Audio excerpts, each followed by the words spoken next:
السلام عليكم ورحمة الله وبركاته. حبايبي، أحلى متابعين في الدنيا.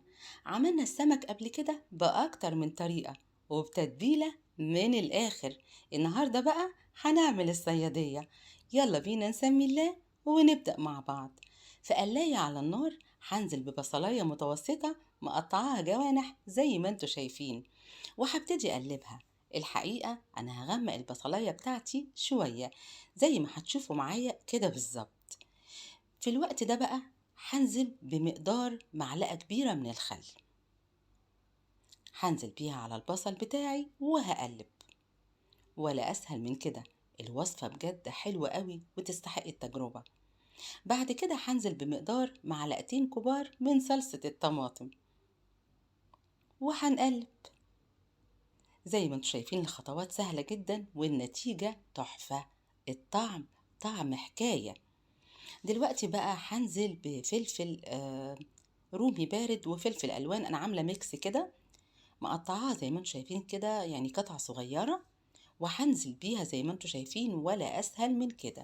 وهنقلب. بالنسبة للتتبيلة بقى أنا عاملة ميكس كده: كمون، كزبرة ناعمة، وبسيط من الشطة. طبعا للناس اللي بتحب الحاجات الحارة تقدر تزود فلفل حار أو تزود شطة زي ما هي عايزة، زي ما انتوا شايفين كده. وهنزل بيهم على الصيادية بتاعتي وهنقلبها. ولا أسهل من كده. الكزبرة بتاعتنا احنا محمصينها فبتدي طعم حلو قوي قوي للوصفة، وسمك يعني كمون. دلوقتي بقى عندي كوبايتين من عصير الطماطم هنزل بيهم. عايزة أقول لكم المقدار ده يعني يكفي 3 أو 4 سمكات نعملهم صيادية. بالنسبة لي مش هعمل غير سمكة واحدة، لأن الحقيقة جوزي اللي بيحب السمك الصيادية. أنا بحب طعم الصلصة، يعني بغمس الصلصة دي بالعيش أو باكلها بالرز أكتر من السمكة نفسها.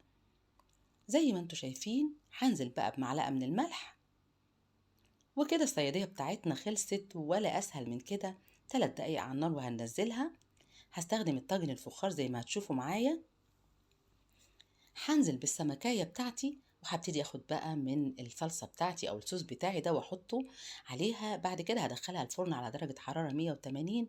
يا دوب بتاخد 5 دقايق، مش اكتر من كده، عشان تبقى معانا جاهزة زي ما هتشوفوا. وده كان فيديو النهاردة اللي بتمنى من قلبي انه يعجبكم. يا ريت اذا عجبكم ما تبخلوش عليا بلايك، شير، اشتراك في القناة. واستنوني دايما في المطبخ مع سنة. بحبكم. السلام عليكم ورحمة الله وبركاته.